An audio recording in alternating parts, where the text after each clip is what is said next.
Sikiksyd. This is your Archangel URIEL. If you're not sure who Archangel URIEL is Uriel is connected to Aquarius and Capricorn. You don't have to be these signs to resonate with this reading. You can be directly connected to somebody who has this sign somewhere in their chart. You could have these signs somewhere in your chart, or you came across this reading and it just resonates for you. Again, check your Saturn and your Uranus. All right. Archangel Uriel is responsible for shedding light to the truth. Okay, if there's something that you really weren't really sure of, you're like, I really want the full truth about something. Archangel Uriel is the archangel you want to work with. Okay, Archangel Uriel works with the LGBTQ community, with stepchildren, works with sudden changes, those going through unfortunate times. Archangel Uriel is also responsible for the misfits, the people who don't really fit in, the sense of wanting to rebel and be an individual, and also be able to lead groups. Okay? Archangel Uriel is responsible for giving you clarity when maybe that's something that you've been lacking lately. Okay? If you're like, you know, God, right now I just need a sign, I just need some truth, can you just shed some light to me? Then this sign, you know, and this reading essentially is for you. Amazing the things you find when you bother to search for them. Sakajulia.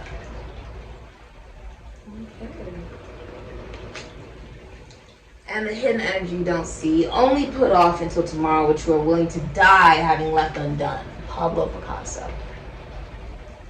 You know, it's a realization for you that if you do want something, you know, you are what you manifest, essentially. If there is something that you want in your life, you've been seeing 1111 a lot, you have to be responsible for creating that and manifesting that into your life. And it takes the courage to know that you're deserving of it. This is also awakening a sense of creativity in you that's very sexual, very liberated, and also connected to your inner child. It's very excited. It is also aware of love being something within oneself to be vividly expressed. And that is something that can be seen through clothing. It can be seen through your art. It can be seen through your words. It can be seen through your thoughts, even. I feel like you've been on a very long journey, and you're starting to look at the world in a different way, realizing there's a lot of things in your life that you want to accomplish. You know, Saturn is responsible for the physical manifestation and for time. The thing is time only exists down here on Earth. Kronos, Jehovah, Saturn, to convince you that the physical manifestation is real. People get lost in time, right? Rather they grieve the time they've lost, or it can be that they wish they had more time, or they just are ungrateful of the time that they have received. But the truth is, time doesn't even exist. It exists here on Earth to convince you that you cannot create your own reality in this world, right? Oh, I can't do that thing because of how old I am, and da da da da. But the truth is, if there's something that you want to accomplish, don't wait till tomorrow to do it. Do it now. Why wait? Because now you're looking at it more logically, more emotionally, maybe even intuitively, more excited to take action, feeling more grounded about it. Aware that wherever you're going, the truth lies there. You're like, where do I go if I don't know the truth? Be the truth.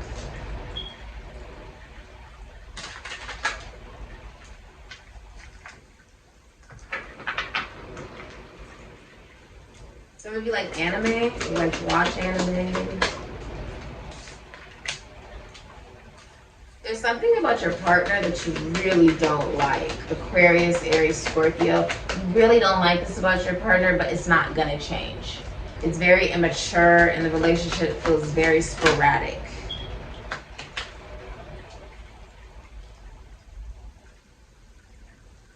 It's because whoever you're dealing with does not know themselves. You could also be watching this and not know yourself. You have Temperance, Sagittarius, Pisces, Ophiuchus energy. Okay. You have 4 major arcanas. This is unavoidable. This will happen. Okay. The Fool, Aquarius, Aries, Scorpio, Capricorn, the Strength, Venus and Leo, and the Hanged One, Pisces, Sagittarius, Ophiuchus. Temperance, Sagittarius, Pisces, Ophiuchus. If you're in a relationship, you are trying to look at all the positives of this relationship. It's not teaching you to love yourself more. It's not teaching you to be patient. It's not even like opposites attract. It's like you're in victim mentality about it in this relationship, and you're settling. You're heartbroken, and there's at least 3 other people in the relationship. There's 3 people in this relationship, and it's heartbreaking. The communication is off. Okay? And some of you are about to get a new job. Congratulations. Okay? I see many of you are graduating as well. Congratulations. You're doing something new at work or in your craft that you've never done before. And you're realizing that you don't really know yourself on some level. If this is a relationship, you don't really know the person you're with. There's commitment issues. Rather, if you're in a relationship, you're the one who has them or they have them. Okay? Or if you're single, you just have commitment issues. And it's very interesting because ascension is upwards. But if we're looking, this is actually going from 0 to 8, which we could even say is like scorpionic energy. You may have Scorpio in your chart. Now, Venus and Leo, let me give you a little information about Venus and Leo energy. Venus and Leo, people stand out whenever they walk into the room. You will notice them, whether you like it or not, because they will be the most gorgeous or most handsome person that walks into the room. There's something about the way they dress, the way they carry themselves. There's an unconditional love about themselves. People who have this sign work in the entertainment industry from a very young age, or they're very successful in the entertainment industry. They just, no matter what they do, they could be one of the most shy, want to hide away from the camera people, and they still have to work in the entertainment industry because of that placement. There's a beauty about them that shines bright like the sun that is unavoidable. People with this placement include Amy Winehouse, Whitney Houston, Michael Jackson, Jennifer Lawrence, Selena Gomez, even myself. I have a Venus in Leo. Solange has a Venus in Leo placement. Now, what you can notice about all of these individuals is there's something very unique about them that you can't quite pinpoint, but you want to be around it. It's an energy that gets you moving. Now, look at some of the songs. I can use them as examples. Some of the songs that Whitney Houston or Michael Jackson even used, those were very good signs of Venus and Leo energy. Venus and Leo energy is also the mafia. People with Venus and Leo energy can have people lined up around the blocks. It also attracts a lot of people who are jealous of them because those people are jealous of the fact that they cannot do what that Venus and Leo person does, which is love themselves unconditionally. The Venus and Leo placement, what those people all have in common, you can also notice, is with their songs. Michael Jackson, it was very big, right, with his songs, or even if you want to look at his surroundings, the way that he built the amusement park around him, right? So other people was like, oh my God, he has an amusement park. This is different. Like, why do you have an amusement park? Why do you have Neverland? What is this, right? Look behind me. What do you notice? It's very different. It's very unique, right? It's very expressive. It's the expression of the inner child. Leo is the child. The way that Venus and Leo people create is from their inner child, which is why they're geniuses. It is.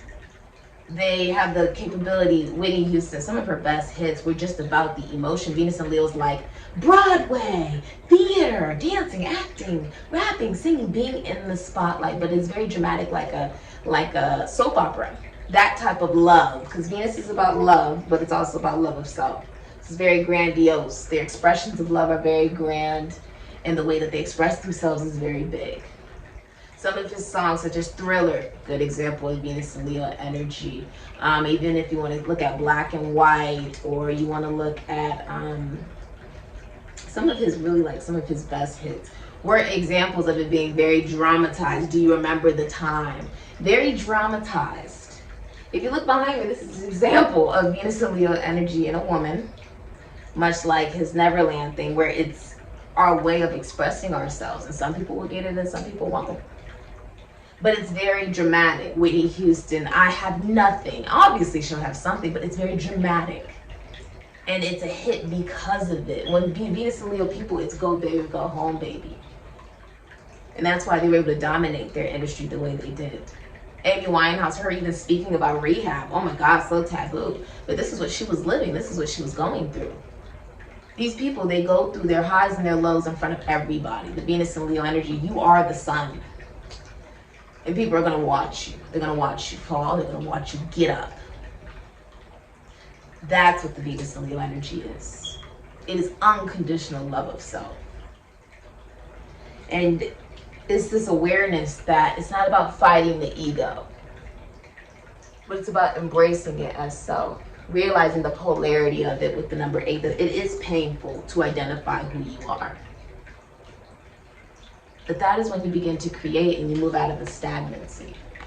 For some of you, if you're in a relationship, you know, you feel like the relationship is something that doesn't come around very often, which you are true, but it may not necessarily be the healthiest. I think someone in the relationship may have like a drinking problem.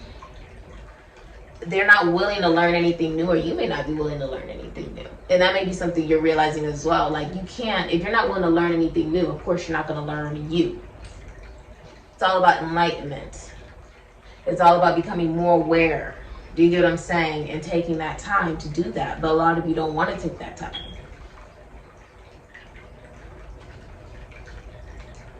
But that is where it lies. That is where the answer actually lies.